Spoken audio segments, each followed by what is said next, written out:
I've heard the debate between some people, and I can't even believe this is actually an issue, but people have said that God did not create races for us to intermarry.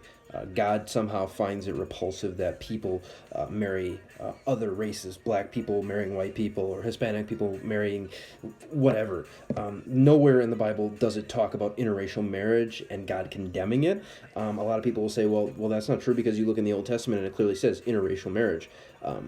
And when we're talking about interracial marriage in the Old Testament, we're talking about context, all right? God does not want the Israelite nation, which is the main focus of the Old Testament, intermarrying with other races because the other races of people, the other groups of people in their cultures were detestable to God. They were sacrificing to idols, they were doing things that they shouldn't have been doing.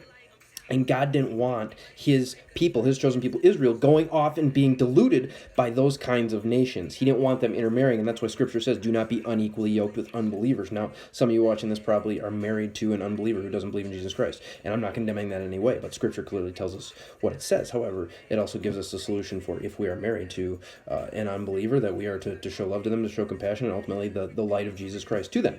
But God's whole goal of interracial marriage, or condemning it in the Old Testament, was not because of race. He didn't want a black person marrying a white person or whatever. It wasn't that at all. It was the fact that his chosen people, Israel, who were pure, were going off and marrying detestable races that were doing things that God found repulsive, and God didn't want that. So God does not find interracial marriage at all repulsive, because it doesn't matter what skin color you are. God cares that you are pursuing somebody who has a heart for him.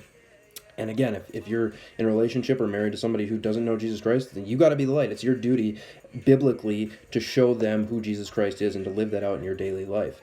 Interracial marriage, God doesn't condemn it. Actually, it's good for genetics. You are loved.